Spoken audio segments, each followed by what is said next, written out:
while they're doing that to the attorneys, we did not swear in witnesses en masse, but we'll do so as they're brought onto the bench. Is that acceptable? Yes, it is. Okay. And is there a motion regarding witnesses? Motion to separate. We agree. Okay, so order. And I'll allow the attorneys to know who their witnesses are and make sure there's the question.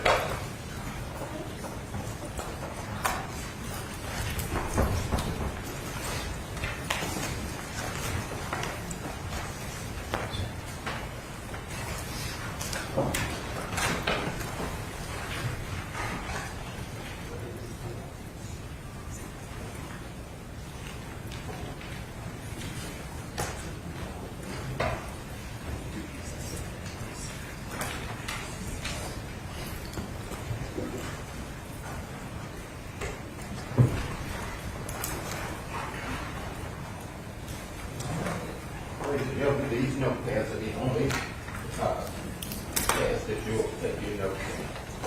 No private or personal. Okay. That's it. Okay.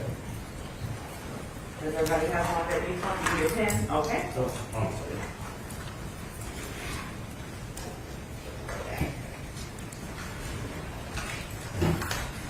you so much, Sheriff. All right, someone would like to call their first witness? Yes, Your Honor. The Commonwealth calls Abigail Zwerner.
Good morning, ma'am. If you stand right in front of that and clerk to be Where's the right hand? Do you swear or affirm the testimony you're about to give is the truth, the truth, and nothing but the truth? Go to that one. You have to put the stand. Watch this step. Second. Take it away. You can adjust the chair or microphone to answer questions the attorneys may have. You may proceed, Mr. Speaker.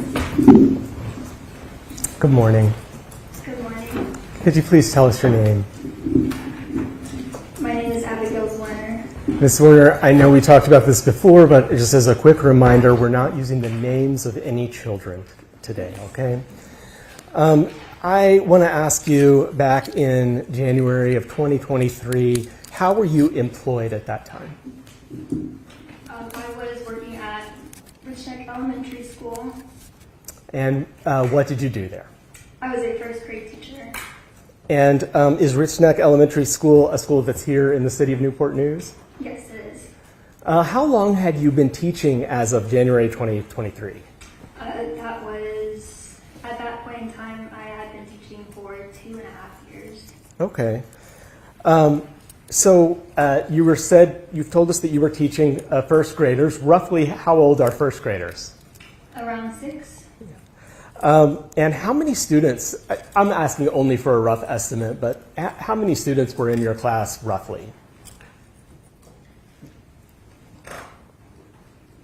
Around 20, maybe more, maybe less. Sure. I want to talk to you about one particular student who I've identified as JT. Do you know who I'm talking about? Yes. On a couple of days before January 6th, Was there an incident with JT in your classroom? Yes, there was. Now, JT, was he a student in your class regularly? He was your homeroom student? Yes, he was. Okay. And so a couple of days before, what incident happened with JT? On that Wednesday, the student had gotten a hold of my cell phone and he had slammed it into the ground. And can you describe, if you remember, just his demeanor or behavior in the moments before that happened, leading up to it? He was defiant. Objection. Okay, what's the objection? His demeanor 2 days before is relevant to what happened on January 6th. Response. This testimony will reveal that this was reported to Dr. Parker, so it goes to her knowledge. Overruled, which means you all can consider it. You may proceed, Mr. Jenkins. So I had asked about his demeanor in just the moments that led up to the phone. Yes, he was being defiant, saying no back to my directions. Okay. And so how did he get your phone, if you know? It was our small reading group time, and my phone had ring across the classroom, my school phone. And when I had gone back to my small reading group table, I saw him with my cell phone. Okay. And what was he doing? Do you remember how he looked at that moment? Just very defiant, almost kind of a challenging face. Okay. After he broke your phone, do you do something about that for him to try to get a consequence, or what happens? Yes, I immediately bring him across the hall to my lead teacher, Miss West's classroom. Okay. And do you know what Miss West did from there? If you don't know, that's all right, but if you know. I recall that I asked her to use her walkie-talkie to ask for help. Okay.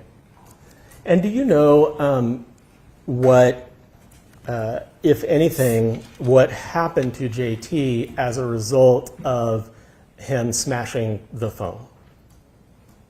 No. Okay. Was he at school the next day? No. And then did he come to school on January 6th? Yes.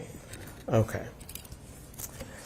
I want to talk to you then about January 6th of 2023 then, starting in the morning, maybe lunchtime. Did you have some observations about JT at lunch? I did. And before you go on, did you end up reporting those observations to Dr. Parker? Yes. I did. Okay. Would you just sort of describe to the jury what it was you saw that you ended up reporting? Yes. Two things had stuck out to me. At the beginning of lunch in the cafeteria, we were standing in the lunch line, and I was approached by another teacher that the student had threatened to beat up one of her students. And so I... Your Honor, objection. Yes, sir. Sounds like she is testifying as to something somebody else told her. Okay, so objection, speculation, your response. Oh, I heard a hearsay objection. Is it a hearsay? Objection. So, to the extent that it's a hearsay objection, we are not offering this for the truth of the matter asserted. The statement is to show Dr. Parker's knowledge of what was told to her, not whether it's true or not. Sustained. So I think it's impermissible hearsay. I'm not sure what exception it falls under. Do you have an exception? Well, it wouldn't be hearsay if they're not offering it for its truth. So Then how's it relevant? it's relevant because it shows Dr. Parker's knowledge. Which goes to an element of the case. Yes. And therefore it has to be reliable. So what hearsay exception is that? Or what case law do you have? What authority allows that to come in? Judge, if it is hearsay, if the court's ruling is that it is hearsay, it does not come in. Okay, and hearsay, so you all cannot consider that. Next question. Thank you, Judge. So, Ms. Zwerner, I'll back up a little bit. You mentioned that you were you personally in the cafeteria? I was. Okay. And was there anything you personally observed about JT that concerned you?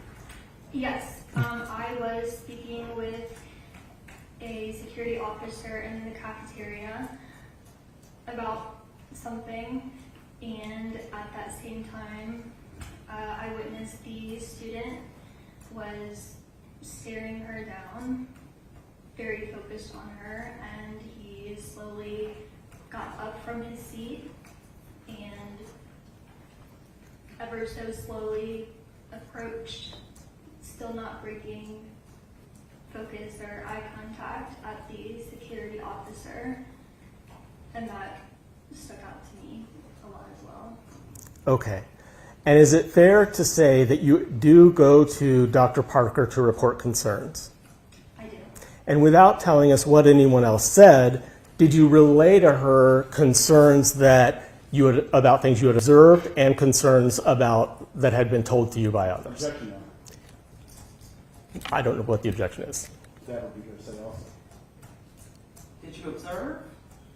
She's reporting what she observed. The report is hearsay. It's an out-of-court statement, out-of-court truth, Your Honor. Okay, your response, Mr. Jenkins. I am only offering that she informed Dr. Parker of her concerns and that her concerns were based on both her observations and what others had told her. I am not eliciting what others said to her at all, so it's not hearsay. Not the statement, just the, okay, so overruled, ask your question again. You may answer. All right, so Ms. Zwerner, did you eventually go speak to Dr. Parker about your concerns? I did. And did those concerns include both your observations and what others had said? Don't tell us what the others said, but just did your observation, did you report to her the problem? Yes. Okay, tell us what you reported to Dr. Parker. Your Honor, I'm going to continue my objections because this question was what she observed and what others said. Now he's going to ask her what you reported, and so she's reporting, sounds like hearsay. Response.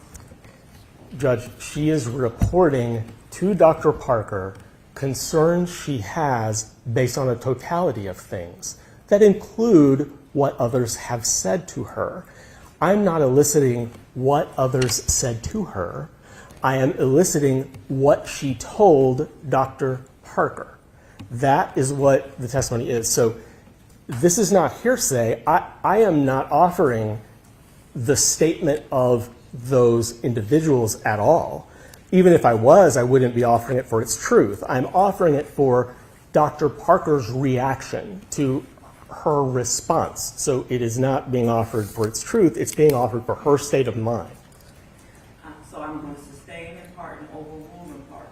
Again, if the hearsay can't come in through the front door, it then cannot come in through the back door by her saying, well, this is what I told her based upon what other people told me.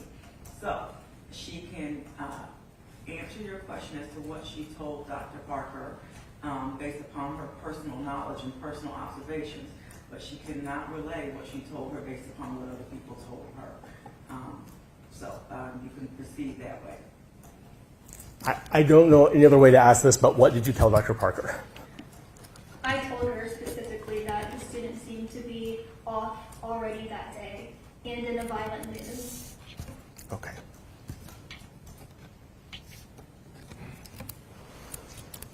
At some point during the course of the day, did anyone suggest to you that that same student, JT, might have a gun? Yes. Your Honor, objection, hearsay. Okay, objection, hearsay, and maybe foundation. Your response, Mr. Jenkins. So there are, first of all, that also is not being offered for its truth. We're not offering it to prove that JT had a firearm. We're offering it to prove that someone informed her of a danger, so it's for her response. So can you lay a better foundation as to how she would have this knowledge? Sure. During the course of the day, did you become aware that a child was armed? Yes. And is that because someone told you the child was armed? Yes. Who told you that? Our reading specialist, Amy Kovac. Your Honor, I'm sorry. I was distracted. He asked two questions when I did not hear what those questions were, so I want to make sure that I understand what the questions were. So, Okay, Mr. Jenkins, if you would, please repeat, or did you ask your co-counsel? we were actually talking. So, Okay, he asked, how did you find out he was armed and who told you? okay, objection per se. Okay, overruled. Go ahead, Mr. Jenkins.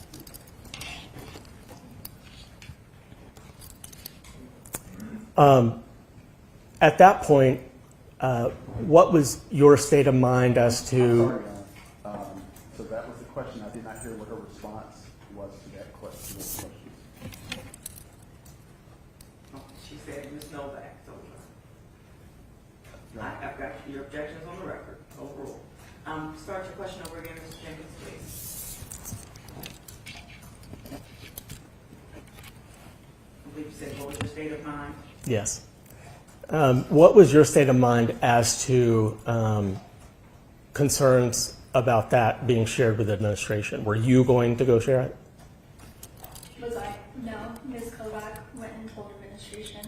And Objection per se. Continued objection noted. You may proceed. and as to that objection, it is overruled, Judge. It is overruled. Yes, Thank you. may proceed. After that point, were you concerned enough to keep a close eye on JT? Yes. Tell us about your observations going forward from there. Specifically what point in time? Yeah, so at some point, do you end up, your class goes to recess? Yes. Are you there? Yes. Okay. What did you observe at that time, if anything, that was concerning? Yes. I noticed that the student was wearing an oversized jacket with both of his hands in his pockets that remained in his pockets the entire time, Okay. and that stuck out to me. Okay. Did you report that observation to anyone? I texted Amy Kovac Okay. that observation. Okay.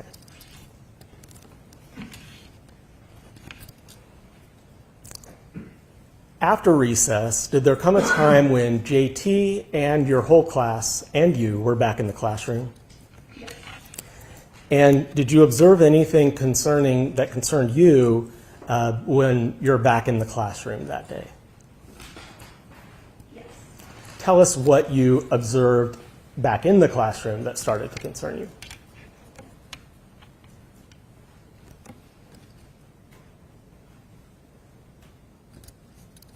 Specifically, So did you observe JT doing anything that made you concerned after recess time and you're in the classroom?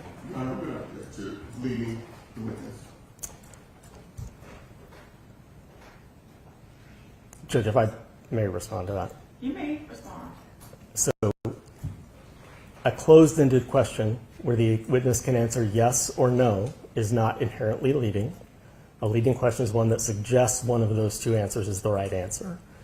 I am merely trying to direct the witness to where and when I'm talking about. So in another sense, it is just a preliminary matter. I am not, trying to use it to get a specific answer from her. Anything further, Mr. T? Yes, Your Honor, and I think he's actually been leading for quite a while. He has, yeah, but you didn't object to no, this one, but this one wasn't leading, so I'm gonna allow it overruled. But some previous ones were leading, so we'll try to contain that. Do you, the witness, do you need him to repeat the question? yes, please. Okay. I just want you to describe any concerning observations about JT that happened in your classroom after recess. if any. if there are any? Both hands remained in his pocket, his oversized jacket the entire time. Was he wearing the jacket in your classroom? Yes. Okay. Did not remove it after recess.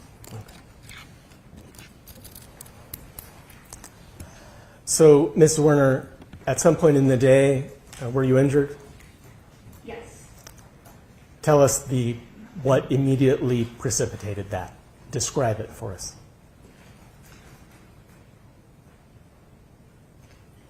It came to where I saw out the corner of my eye, my peripheral, the student had. I saw the student looking at me. I looked over. A gun was pointed right at me. He was holding a gun, the student, and it was pointed right at me, and then I was shot.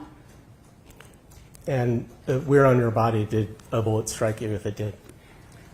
It went through my left hand and into my chest. What did you do from there? I recall the children were getting out of the classroom. Miss West was across the hall. She opened her door and was helping the students. And I went to the office. Okay.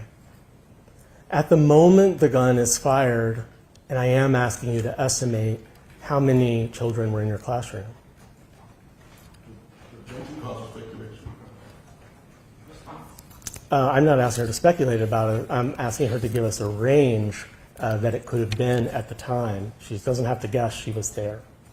Oh, you can answer.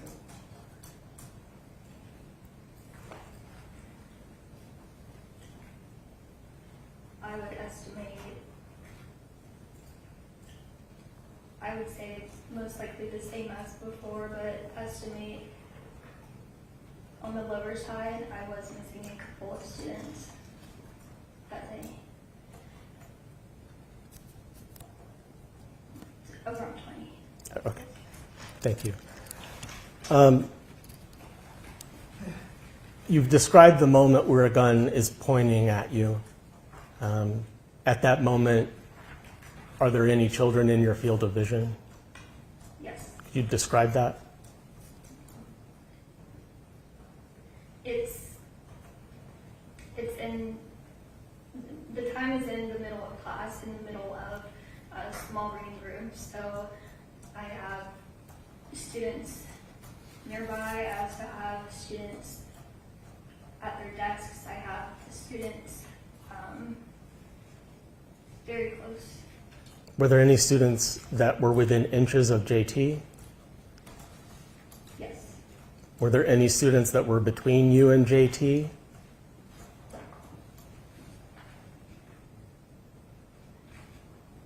I don't recall. Okay.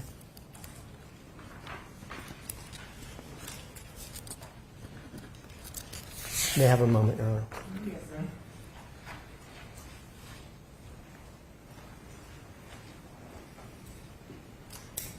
That's all the questions I have for you now. Please answer any questions from defense counsel or the judge.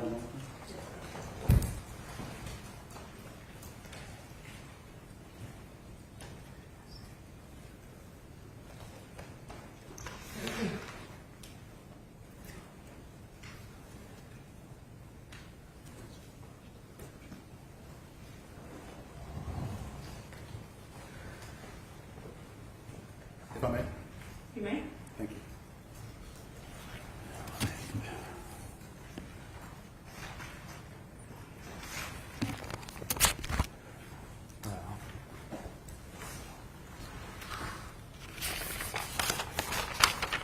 So basically, JT was in your class on January 6th, is that correct? Yes. Okay. You reported that he was a little off the chain, being a little violent that morning, is that correct? He appeared to be off and Oh. seemed to be in a violent mood. Okay. And you had some contact with Ms. Kovac, is that correct? Yes. Okay. And you had contact with Ms. Kovac before you went out to the playground for recess, is that correct? Yes. Okay. And on direct, you said that Ms. Kovac told you that JT was armed, is that correct? She told me that the student had told other students that he had brought a gun with him. That wasn't your testimony on direct. You said that Ms. Kovac told you that he was armed. That was your testimony, is that correct? Here today? Yes.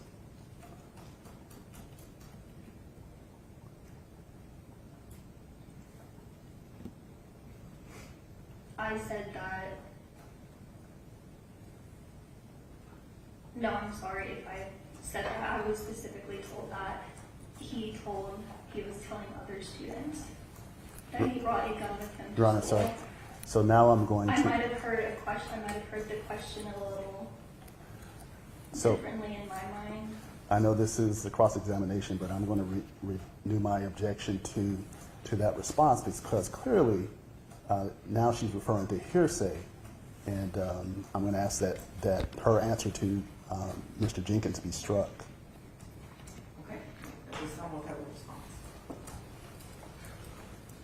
Your Honor, this information is being used to show why Ms. Zwerner took the action she did, not being offered for its truth. And hearsay is only hearsay if we're offering it because the statement made is true. So it explains the actions that she took. It is in part a present sense impression if the court is going to rule that it's hearsay, because she's describing a condition that's occurring right now while it is ongoing, and it is being offered to show how they respond to it. Counsel is objecting to me eliciting hearsay and then standing up and eliciting hearsay. And she gave a short answer to me because we were narrowed by the hearsay objection. She was explaining it more fully to counsel now because he asked. So he elicited the hearsay this time. So he can live with that. The rule is that hearsay is an out-of-court statement being offered for its truth. We're not offering any of these statements to prove that JT had a gun. We all know he had a gun. We'll have that testimony. We're offering the statements to establish why these people took the actions that they took. That's it. That's not being offered for the truth. Anything else, Mr. Rogers? I will submit, Your Honor, it is exactly being offered for its truth. Her statement, which I basically just wanted to clarify, her response to his question, she said he was armed. And she wanted to further elaborate. Her elaboration, had she elaborated during the first question, I would have objected. Clearly hearsay, she's repeating something that somebody else told her, hearsay upon hearsay, Your Honor, and it's definitely being offered for its truth, because there would be no need to respond if there was not a gun. So for consistent and clear rulings, again, it came in before, I'm going to allow the statement in. This is a classic example of why we have cross-examination, and all three attorneys are wonderful attorneys who will flush this out for the jury, and we can have an instruction later, again, that it is not for the truth of the matter, but to explain why the person did what they did. So again, you may continue with your cross-examination, and the jury can consider the responses, ultimately the ruling. The current objection to exclude it based on hearsay is overruled. Please proceed with your cross-examination. Thank you, Your Honor. So, based on information that you received from Ms. Kovac, you believed that the student was armed. Is that correct? It crossed my mind, yes. Okay. So it crossed your mind that he had a gun. Is that correct? When I was told what I was told, it was possible. Okay. So if he was armed, that presented a danger to your students. Is that correct? Yes. Okay. So you took no action to separate JT from his other classmates. Is that correct? Yes. All right. And so you allowed him to go out to recess with the understanding that he may have had a gun. Is that correct? Yes. You could have refused to let him to go to recess. You could have removed him from the presence of his other classmates. Is that correct? In hindsight, yes, I could have. Okay. And then you allowed him to return to your classroom with the other students. Is that correct? Yes. Okay. Nothing prevented you from excluding him from the classroom. Is that correct? Yes. Okay.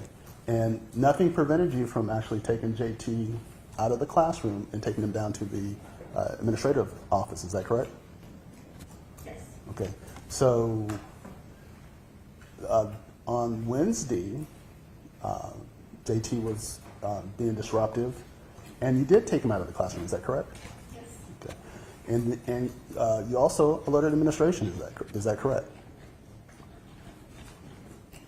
Personally, no. Okay. But you took steps to make sure that the administration was notified. Is that correct? Personally, no. You did not take any steps to make? Okay. All right. You would agree that the potential that there's a firearm in the classroom is a lot more serious than JT breaking a cell phone. Is that correct? Yes. All right.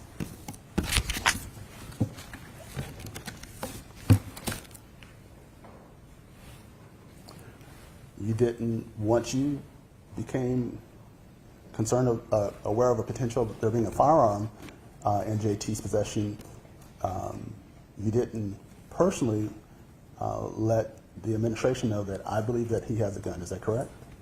Correct. Okay. You personally did not call the police. Is that correct? Correct. You personally didn't ask anyone else to remove JT from the classroom. Is that correct? Correct. You would admit that the person that has the first responsibility to protect the students in the classroom is you as the teacher. Is that correct? Correct. And you would admit that you did not take any steps to protect the students from JT, in your words, potentially being armed with a firearm. Is that correct? I would not admit that. Okay. What actions did you take to protect the students from JT having a firearm?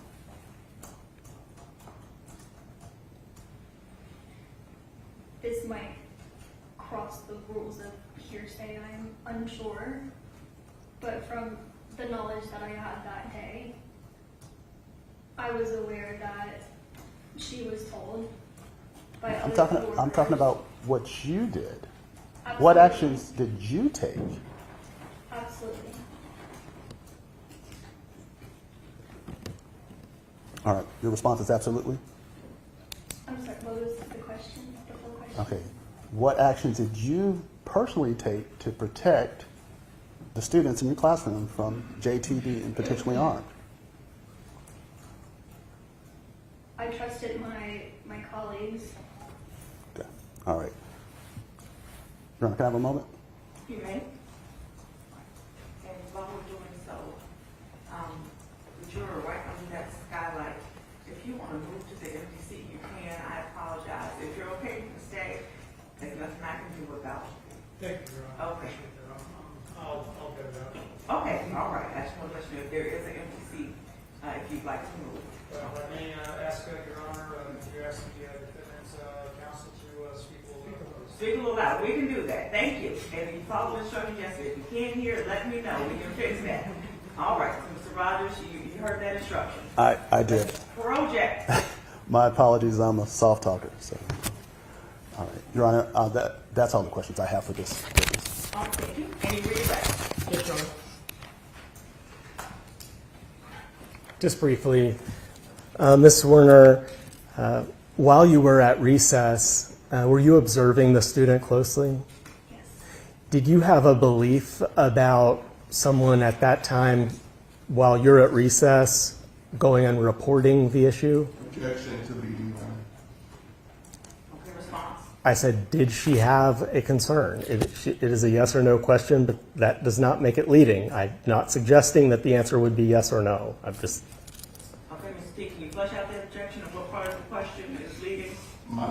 What I heard him ask is, did you have an understanding that someone had gone to speak with Dr. Parker while she was at recess? I mean, I think he's leading her testimony there. And what was your question again, Mr. Jacob?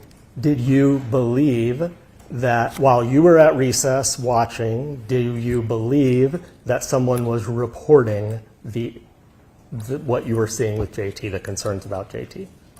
And that's the question that you're objecting to leading? Yes, Your Honor, because she has not testified to any such thing, and so he's leading her to it, and actually trying to testify on her behalf. Okay.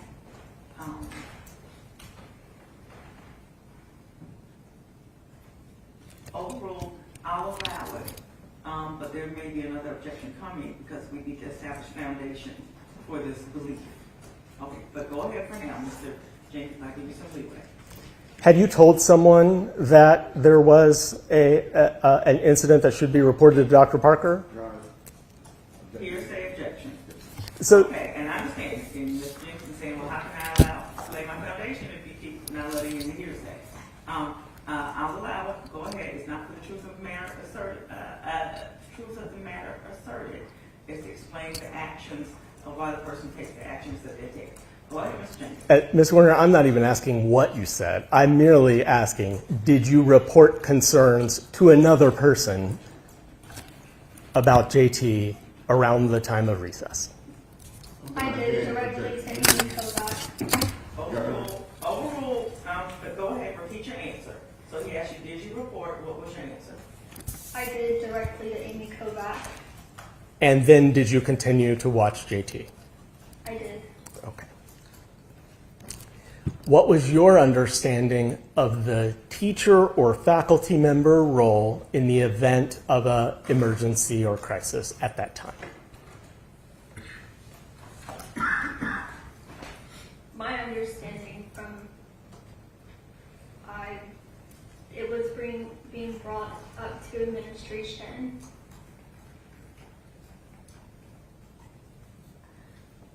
I'm not sure how much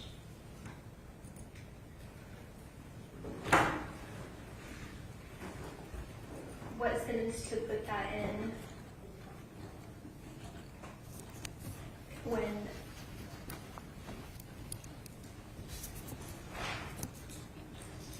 Ms. Werner, are you worried right now about the rules of evidence and hearsay? Because, okay, I don't want you to worry about that. The judge and the lawyers will worry about that, okay? You don't have to. All you need to do is give an honest answer. So I'll repeat the question. Okay. What was your understanding of a faculty member's role when you learned of a crisis? What was your understanding of what you were supposed to do? report it. Okay, great. Thank you. I don't have anything further, Judge. Recross? Yes, sir. But it was also your understanding as a faculty member or teacher that you were responsible for the safety of your children. Is that correct? Yes. And that if there was a threat of danger to your student, you were supposed to remove that danger or threat from the presence of the student. Is that correct? Yes. Thank you. Anything else with this witness? No, Your Honor. All right, and does she remain or may she be excused? Your Honor, we're asking that for all of our witnesses, we're asking they be constructively sequestered, told that they need to not discuss the case with anyone and potentially be recalled, but to be able to leave the courthouse. Your position? We've also, she's subpoenaed from the defense, and we've asked that she remain. Judge, if I may address that. Okay. We have many witnesses here. We don't need to keep them here for all 3 or 4 days. I've told all of the witnesses they're subject to being brought back to court, and I have all of their phone numbers. And if Mr. Rogers wants them to come back, I will cooperate and ensure that they are back here and provide any contact information that's needed, but I don't want to keep people here for 4 days if they don't have to be. Understood. So, almost agreeing to them remaining sequestered, but that they can leave the building and they're on call to be brought back. Your position? That's fine. That's fine. Okay. All right. Ms. Warner, those are your instructions. You may step down from the witness stand. You may leave the building, but you may not discuss the case until this trial has concluded. And they have your phone number, so they'll call you when we need you to come back. All right. Thank you very much. Okay, and we've been out for about an hour. Can we take maybe a 10-minute break and then we'll start with the next witness? Yes, Your Honor. Thank you. Okay. And let me see, it's 10:49. We'll resume at